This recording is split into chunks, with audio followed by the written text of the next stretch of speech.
Un autobús en funcionamiento lleva a pacientes psiquiátricos. Sucedió un accidente en la carretera express. Los 32 pacientes dentro del vehículo, en medio del caos, escaparon. Se ocultaron en un barrio antiguo de la ciudad, con orden social caótica.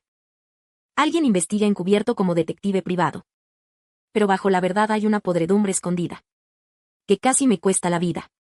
Lunes por la mañana. Estoy sentado en la agencia de detectives ajustando una peluca. Una joven con aspecto angustiado empuja la puerta y entra corriendo. La primera frase que pronuncia es: si no sorprendes, no hay muerte. Mi papá es falso. Encendí un cigarro con interés. Siéntese, dígamelo con calma. Mi padre fue reemplazado. Este año, durante las fiestas, volví a casa para ver a mi padre.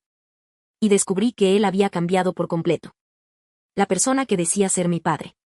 En cuanto a su apariencia, acento y carácter. No eran distintos en lo más mínimo de los de mi padre. Era un impostor. El susto distorsionó el rostro de la mujer. Sin rumbo en sus palabras. Tuvimos una breve conversación. Saqué en claro lo que ella quería decir. Su padre se llama Jan Singwa. Es un obrero de más de 50 años. Vive en un barrio periférico de esta ciudad. Tras divorciarse en sus primeros años, la custodia de su hija Lily quedó para la madre. Entonces, llevas un año sin ver a tu padre. ¿Y si en ese año pasó por demasiadas cosas? ¿Y envejeció de golpe? Por eso no se parece al que recuerdas. Imposible. Lily lo negó de inmediato. No es una cuestión de si envejeció o no. ¿Cómo no voy a saber cómo es mi propio padre? Mi papá tiene la piel oscura. Pero este falso de ahora es blanco como un vampiro. Con esa sonrisa forzada en la cara, da miedo. Ya veo. Lo miré a través de los aros de humo que exhalé. ¿Qué es lo que pides exactamente? Quiero encontrar a mi verdadero padre. Y averiguar qué está pasando. Acepté el anticipo. Acepté el encargo de Lily. Después de que se fue, encendí la computadora. Y busqué ese barrio urbano marginal llamado Aldea Yangia del que él habló. Enseguida encontré algo. Un gran titular llamó mi atención. 32 pacientes psiquiátricos infiltrados en la aldea Yangia. Ya habían sido llevados de vuelta al hospital. No hace mucho. Un autobús que trasladaba pacientes psiquiátricos circulaba por la autopista. Como el conductor iba fatigado y se distrajo, perdió el control. Se estrelló contra la barrera de la carretera. La parte delantera quedó destrozada. Había riesgo de incendio. Para garantizar la seguridad de los pacientes a bordo, 2 médicos acompañantes organizaron su descenso del autobús para que esperaran. Pero esos 32 pacientes ignoraron toda disciplina. Como caballos desbocados. Corrieron sin control hacia el bosque junto a la carretera. Todos huyeron sin mirar atrás. Los 2 médicos no lograron alcanzarlos. Entraron en pánico. Desesperados y golpeándose el pecho. Esa escena fue grabada por pasajeros de un coche que pasaba por allí. Cuando el video corto se subió a internet. Jajaja, me muero de risa. Se escapó un autobús lleno de locos. El administrador ya colapsó. El letrero rojo brillante del hospital psiquiátrico Ansan en el autobús sacudió a los internautas. Por un momento, el pánico se propagó. Está bien, son todos pacientes psiquiátricos. ¿Acaso el hospital no sirve para nada? ¿Cómo pudo pasar un accidente así? ¿Y si uno de esos locos apuñala a alguien? Eso no es ninguna broma. Muy pronto, un internauta que solo quería armar lío publicó un mensaje para echar más leña al fuego y recordárselo a todos. Matar siendo paciente psiquiátrico no es delito, ¿eh? Bajo una fuerte presión de la opinión pública. El director del hospital psiquiátrico Ansan aceptó una entrevista con periodistas. Y dio una declaración al público. Por favor, quédense tranquilos. Prometo que haré todo lo posible para traer de vuelta cuanto antes a los 32 pacientes. Los 32 pacientes psiquiátricos fugados. Eran como 32 piedras lanzadas al agua de un lago. Por un tiempo, cundió el miedo entre todos. Había toda clase de opiniones. 2 días después, un vecino comprometido encontró una pista y la subió a internet. Anoche, a medianoche. En el cementerio detrás de la aldea Yangia. Había un tipo despeinado cavando una tumba. Y con la tierra que sacó armó un castillo. Oye, por la zona de obras de la aldea Yangia hay un hombre corriendo desnudo. Joder, yo también me topé con un depravado. En plena madrugada, una mujer llamó a la puerta de mi casa. Dijo que se había dejado el brazo en mi casa. Y gritaba que yo le había robado el brazo. ¡Ay! Casi me muero del susto. Los encuentros con locos eran cada vez más frecuentes. Y cada vez más increíbles. Todas estas pistas apuntaban al mismo lugar, la aldea Yangia. La aldea Yangia es una zona periférica muy poblada. Un barrio urbano marginal con poco orden. Dentro hay todo tipo de locales repartidos por todas partes. La gente va y viene sin parar. Y hay personas de toda clase. Entonces, el personal del hospital psiquiátrico puso en marcha una intensa operación de búsqueda. Con fotos y listas en mano, entraron esa misma noche en la aldea Yangia. Fueron de puerta en puerta, tocando para buscar a la persona. La noche del tercer día después del accidente. Los médicos estuvieron a la altura de las expectativas. Sacaron a la fuerza a 32 personas de la zona residencial de la aldea Yangia. Y las llevaron de vuelta al hospital psiquiátrico Ansan. Con eso, por fin la gente se quedó tranquila. Sin embargo, en este final perfecto, parece esconderse algo inquietante. ¿Dónde fue a parar el padre de Lily? ¿Y si lo internaron por error en el psiquiátrico? Quizá el aspecto de Jiang Xinhua se parecía un poco al de algún paciente fugado. Y eso desató toda esta confusión. Ese falso papá pálido como un vampiro que describió Lily podría ser justamente ese paciente que se escapó. Tal vez estaba actuando por una psicología perversa. No hay tiempo que perder. Tengo que ir de inmediato al psiquiátrico para averiguar qué pasa. Saqué la foto que me dio Lily y la observé con atención. En la foto, Jiang Xinhua sonreía de oreja a oreja, mostrando una hilera de dientes blancos. Su piel morena brillaba bajo el sol. Y daba una impresión sencilla y alegre. Si de verdad Jiang Xinhua está ahí, bastará con explicarle la situación al médico, para aclarar el malentendido, y devolverle la libertad a Jiang Xinhua. Noche oscura, viento intenso. Me aferré a la reja de hierro de la ventana. Llevaba una cuerda atada a la cintura. Le hice un nudo ciego bien apretado. El otro extremo estaba sujeto a la barandilla de la azotea, muy firme. En nuestro oficio, trabajar en altura es una habilidad básica.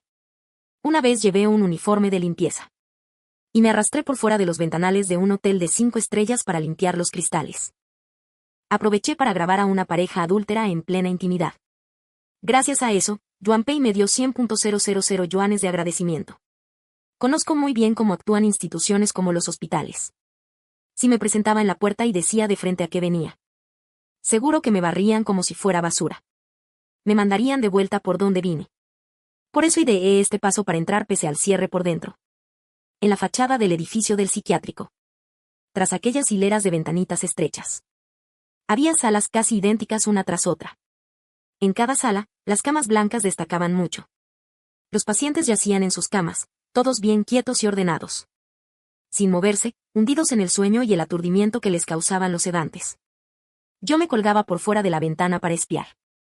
Me sentía un poco como el hombre araña. La situación anómala se concentraba en la sala 8 del cuarto piso. Cada una de esas 8 salas tenía 4 camas. En total, había 32 personas acostadas. A diferencia de los demás pacientes. A estas 32 personas les ataron manos y pies con cadenas a las patas de la cama. Era evidente que estaban en una situación de detención forzada. Con la luz de la luna, vi la cara de uno de los hombres. Y se parecía muchísimo a Jiang Xinhua de la foto. Golpeé el cristal de la ventana. Y grité, Jiang Xinhua. El hombre giró la cara hacia mí. Con una expresión de sorpresa y emoción. Abrió la boca. Y asintió con fuerza. Luego me señaló su propia boca. La luz blanquecina del casco le caía sobre la cara. Solo vi que tenía la boca completamente abierta. Como una cueva oscura. Sin lengua dentro. La escena que tenía delante. Me puso la piel de gallina de la espalda. Las otras 3 personas en las camillas también despertaron. Una era una mujer. Otra era un niño. Y la otra, un anciano de cabello completamente blanco. Todos giraron la cabeza al mismo tiempo. Y me miraron con una expresión triste y llena de pesar. Todos abrieron la boca. Giré la cabeza lentamente. Y la luz del casco fue iluminando sus rostros uno por uno. Ninguno tenía lengua. Las palmas de mis manos empezaron a sudar. Casi no podía contener el sudor frío. Me apresuré a calmarme. mientras volvía a trepar al lugar seguro de la azotea. Iba pensando en la situación actual. 32 pacientes escaparon por la autopista. Días después, los 32 fueron capturados y devueltos al hospital. En ese momento, los 32 estaban atados con cadenas a camas de hospital. ¿Era casualidad ese número? Y en ese momento, Jiang Xinhua, residente de la aldea Yanjia, había perdido la lengua. Apareció en una cama del hospital. ¿Dónde fue a parar su lengua? Ante mí se iba desplegando lentamente una escena inquietante. Ya me imaginaba vagamente lo que había pasado. En aquel entonces, la fuga colectiva de pacientes psiquiátricos causó un enorme revuelo en Internet. Ante la presión de todas partes, la cúpula del hospital decidió, costara lo que costara, capturar a los 32 sin excepción. Pero la mente de los pacientes psiquiátricos era impredecible. Y además ya habían huido sin dejar rastro. Encontrarlos en poco tiempo era casi imposible. Así que el hospital hizo una investigación de antecedentes. Y eligió a 32 personas desamparadas. Entre ancianos, niños, enfermos y débiles de la aldea Yanjia. Hicieron que ellos se convirtieron en sustitutos de esos 32 pacientes psiquiátricos. Jiang Xinhua era uno de esos 32 sustitutos. ¿Por qué les habían quitado la lengua? Porque los mudos no pueden hablar. No podían hablar chino. Esa idea tan macabra me puso la piel de gallina. Para confirmar esta sospecha, tenía que ir a la aldea Yanjia a investigar. Si las 32 personas capturadas eran vecinos inocentes, eso significaba que los 32 verdaderos pacientes psiquiátricos seguían sueltos. Con esa hipótesis en mente, esa misma noche fui a la aldea Yanjia a buscarlos. Pero no encontré nada.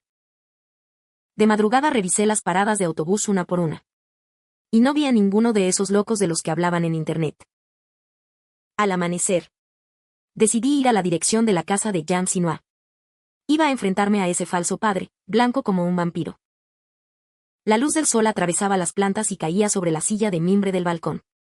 Un hombre de piel pálida estaba sentado con las piernas cruzadas, mirando fijamente el periódico que sostenía en las manos. Yo llevaba un uniforme de obrero que acababa de conseguir, disfrazado de reparador, y me até a la pared exterior de su casa. Mientras remendaba el revoque de la pared, lo observaba con atención.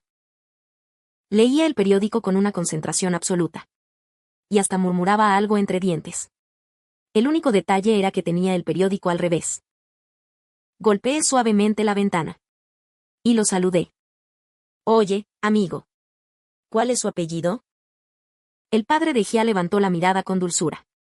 Me sonrió y asintió con la cabeza. No tengo un apellido distinguido. Después de soltar aquella frase tan abstracta, volvió a bajar la cabeza para seguir leyendo el periódico. De la cocina llegaba el chisporroteo de algo salteándose. Con una mano apoyada, me desplacé con cuidado hacia la derecha, hasta asomarme a la ventana de la cocina. La coliflor y las láminas de carne saltaban en el aceite caliente. Una mujer de mediana edad, con delantal, removía con la espátula, tarareando una melodía, con una sonrisa alegre en el rostro. Según Lili, Jiang Xinhua tiene una esposa en segundas nupcias. Es ella, mamá. ¿Ya está lista la comida? En ese momento, un chico de unos 10 años y cara afilada asomó la cabeza desde fuera de la cocina. Entró dando pequeños saltos. Ya casi está, ve a lavarte las manos. La mujer apuró al chico. Sal rápido, aquí hay mucho humo de aceite. En el rostro del chico apareció una leve sonrisa. Al pasar junto a la mujer, le dio un manoseo en la cintura. Luego salió con las manos a la espalda, como si nada. Los ojos redondos de la mujer empezaron a moverse. Miró de un lado a otro con cautela. Luego metió de golpe la cabeza en la sartén con aceite. Agarró las lonchas de carne con ambas manos y se las metió en la boca. Se oía como masticaba a grandes bocados. Un momento después, levantó la cabeza. Se limpió las manchas de aceite de la cara. Y recuperó su expresión serena. A las 8 en punto se sirve la comida. El hombre de rostro pálido, la mujer del delantal y el chico de cara afilada se reunieron alrededor de la mesa redonda. El ambiente parecía cálido y relajado. Mientras picaban comida y tomaban gachas, iban hablando del clima de hoy. Recuerda llevar paraguas al salir. Lleva 10 años lloviendo. se oyó un chirrido. Se abrió la puerta de un dormitorio. Salió un hombre de blanco con mascarilla. Llevaba una pequeña maleta. Buenos días, doctor. Los tres en la mesa se levantaron para saludar. El hombre enmascarado los recorrió con una mirada fría y sombría. Abrió la maleta pequeña. Y sacó con desgana una jeringa. Y un frasquito de medicamento. Con movimientos expertos, llenó la jeringa con el líquido. El hombre de rostro pálido miró la jeringa con suavidad. Sonriendo, preguntó si hoy también sería de sabor fresa. El hombre enmascarado no le hizo caso. Fue directo hasta la mesa. La aguja se clavó en su cuello. Poco después, los tres recibieron la inyección. La sonrisa desapareció de sus rostros. En sus caras quedó congelada una expresión torpe y aturdida. Ellos seguían metiéndose comida en la boca con los palillos, de forma mecánica y rígida. Pero ya no hablaban ni mentían. Yo, escondido afuera de la ventana, lo vi todo con mis propios ojos. Y lo que más me impactó fue las letras rojas impresas en la cajita del hombre enmascarado. Hospital Psiquiátrico Ansan. Cuando salí de la aldea Yangia, quedé empapado en sudor frío. Lo que vi en la aldea Yangia era tan absurdo y extraño, que superó por completo lo que imaginaba. Los tres de esa familia estaban mentalmente muy alterados. La madre y el hijo no parecían madre e hijo. La pareja tampoco parecía una pareja. Estaba claro que todos eran impostores. Todos eran pacientes psiquiátricos. Ese hombre enmascarado al que llamaban doctor debía de ser médico del hospital psiquiátrico Ansan. Esa casa era como una sala de hospital. El médico hacía guardia allí, vigilando cada movimiento de esa familia de tres. Pero, si de verdad podían recapturar a estos pacientes psiquiátricos fugitivos, ¿por qué los tenían encerrados en la aldea Yangia? Cada vez tenía más preguntas. El paciente que huyó tras el accidente de coche. La operación nocturna para capturar al loco de la aldea Yangia. La persona sin lengua. ¿Qué relación hay exactamente entre ellos? Creo que detrás de todo esto se esconde un complot no trivial. Siento una leve premonición de desgracia. Si sigo investigando, también podré verme arrastrado. Caer en un abismo sin fin. Cuando la aldea Yangia se albe en el rugido de las excavadoras, se convierte en un páramo de escombros. Finalmente lo comprendo claramente. Los camiones del equipo de demoliciones llegaron en una hilera. Los viejos edificios y casas de timber pelean por derrumbarse. Colapsos sucesivos y en caída inclinada. La torre donde vive Jan Sinoa también se hunde en este momento. Su casa se ha perdido. Y las tres personas de su familia que vivían allí también desaparecen. El anuncio del desarrollador se ha publicado en Internet. La operación de demolición ha obtenido el consentimiento de todos los vecinos de Aldea Yangia. El plan de compensación debe ser firmado por los damnificados. Con ello, la tasa de firma es del 100%. Esta demolición conecta una serie de sucesos extraños. Es como un hilo que une todas las piezas. El desarrollador quiere expropiar las tierras. 32 personas obstinadas no están conformes con el plan de compensación. Por ello, se niegan a firmar. Pero el desarrollador ya no quiere pagar más compensaciones. ¿Qué hacer entonces? Entonces, que desaparezcan. Así, el desarrollador traería a 32 personas. Para reemplazar a 32 ocupantes obstinados. 32 sustitutos. Deben poseer seriedad, obediencia, discreción y silencio. Y estar dispuestos a trabajar para el plan sin dudar. Sin esperar recompensa. Aquellos que han estado bajo control de fármacos durante mucho tiempo. Pacientes psiquiátricos que han perdido su voluntad autónoma son la opción más adecuada. Un accidente automovilístico cuidadosamente planeado. Así nació, en la autopista, un suceso así. Sus cómplices se mezclaron entre los pacientes que huían. Vigiló de cerca y dirigió toda la operación. Cuando la fuga colectiva desató el pánico público. Los internautas exigieron que recapturaran cuanto antes a los pacientes. Así empezó una redada montada para aparentar. Los médicos entraron al barrio urbano marginal con total descaro. Y se llevaron abiertamente a 32 residentes que se negaban a desalojar. Esos supuestos avistamientos en la aldea Yangia de un saqueatumbas corriendo desnudo. Y de una mujer loca mostrando el brazo en fotos de hombres. También formaban parte de esta operación. Quienes publicaban esos mensajes eran jóvenes colocados por la promotora. El objetivo era hacer que la redada pareciera más justificable. Y después de que desaparecieran los residentes que se negaban a desalojar, los sustituyeron con impostores para que siguieran viviendo en la aldea Yegia.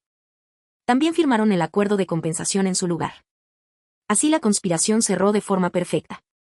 Mientras ordenaba mis ideas, también puse en orden las pruebas que tenía a mano. Mis pruebas se dividen en 3 partes. Primero, desde fuera de la ventana del psiquiátrico. Grabé con el móvil lo que pasaba dentro de la sala.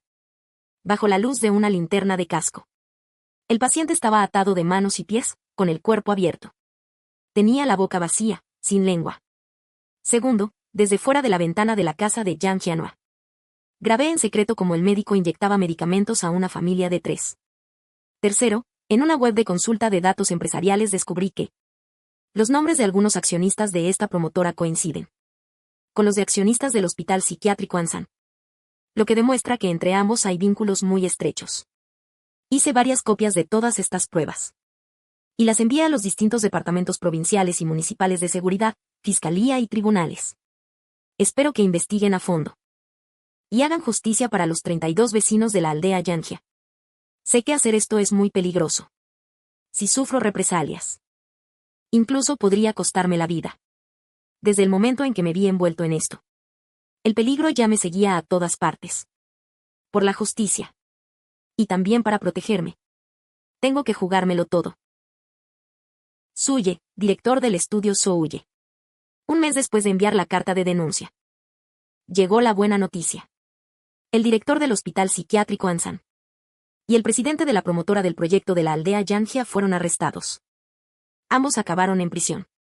Los resultados oficiales de la investigación demostraron que mi sospecha era correcta. 32 residentes que se niegan a desalojar fueron reemplazados por 32 pacientes psiquiátricos.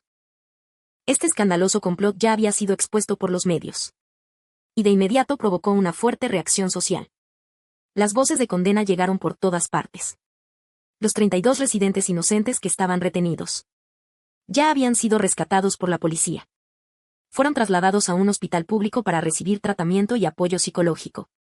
El hospital psiquiátrico implicado cerró sus puertas. El proyecto de demolición quedó suspendido.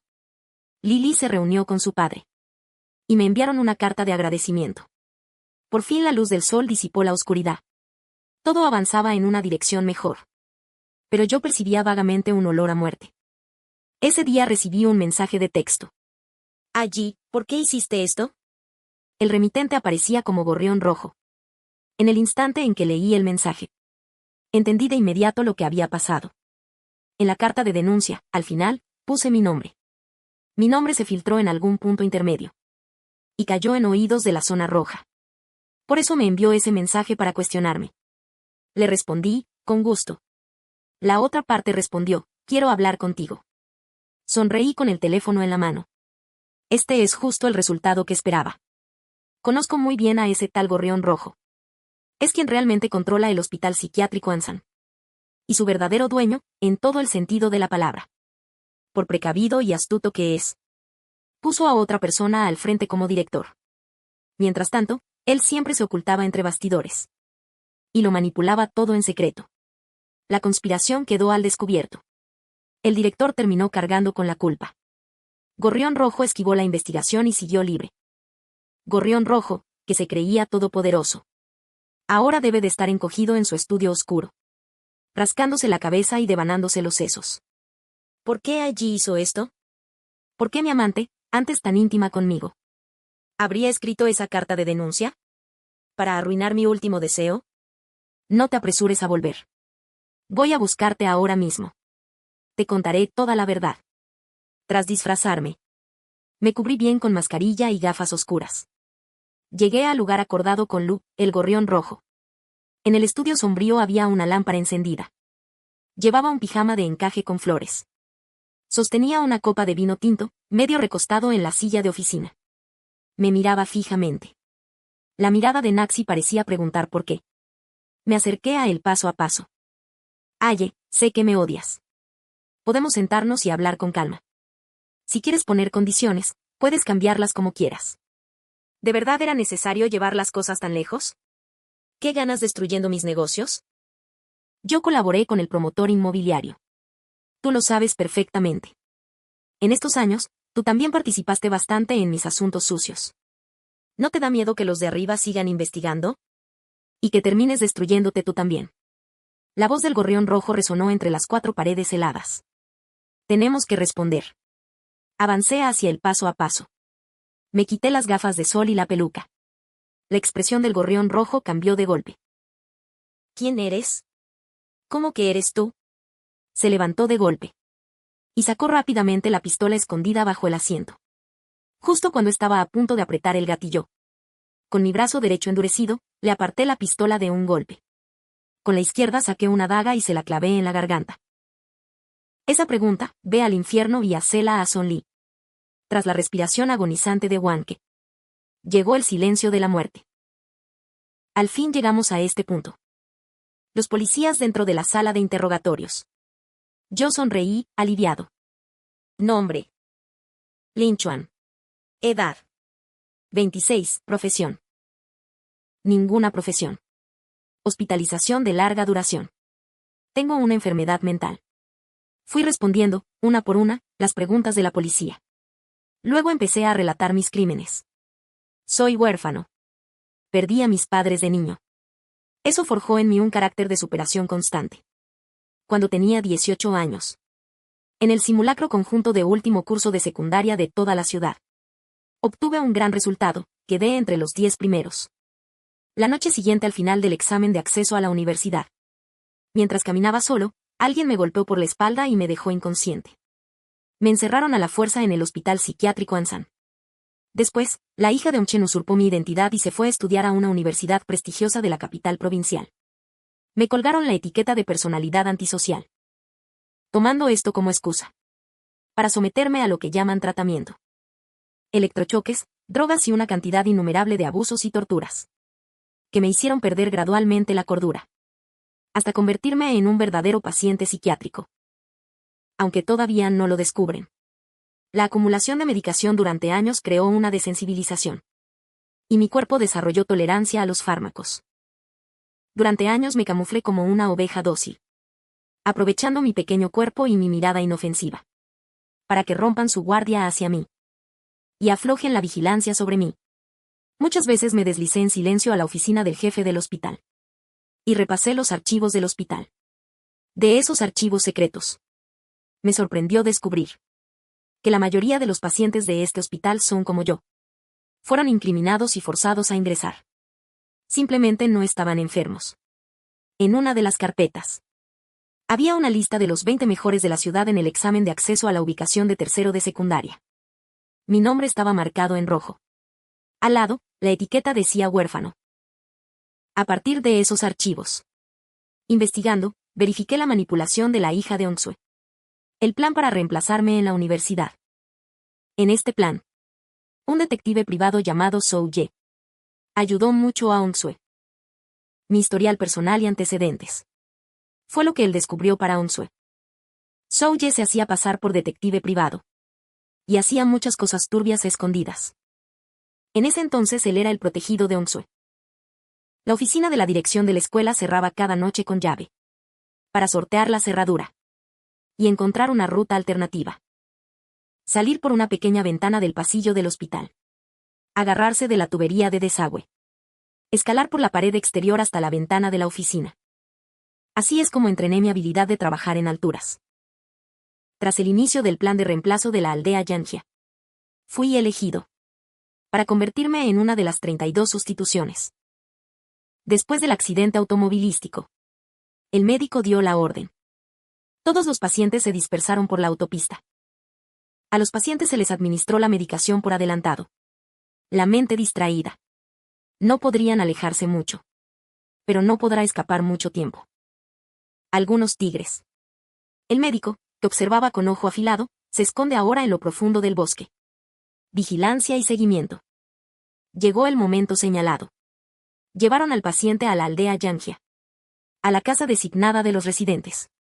Pero la medicación no me hace efecto. Corro muy rápido. También corro muy lejos. Me convertí en un pez fuera del anzuelo. Me aparté del grupo. Corrí hacia mi plan de venganza. 32 residentes que se negaban a desalojar fueron llevados al hospital.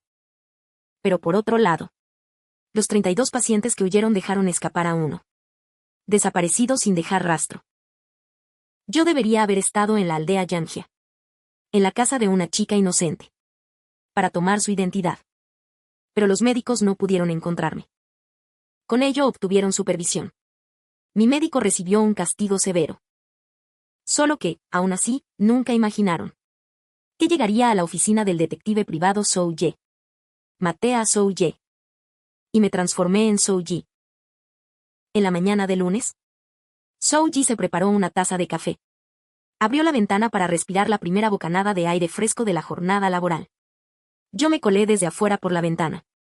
Le pasé una cuerda por el cuello. Le quité el aliento. Y también le arrebaté su identidad.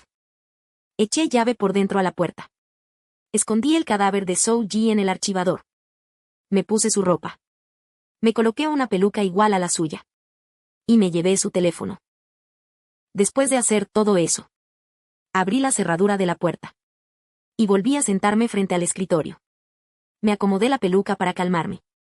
En ese momento, Lily entró de golpe, visiblemente alterada. Me dijo que su padre era falso.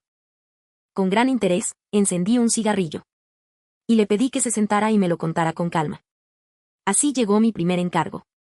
Desde que me convertí en detective privado. Y la coincidencia fue que el objetivo de ese encargo encajaba justo con mi propio deseo de venganza.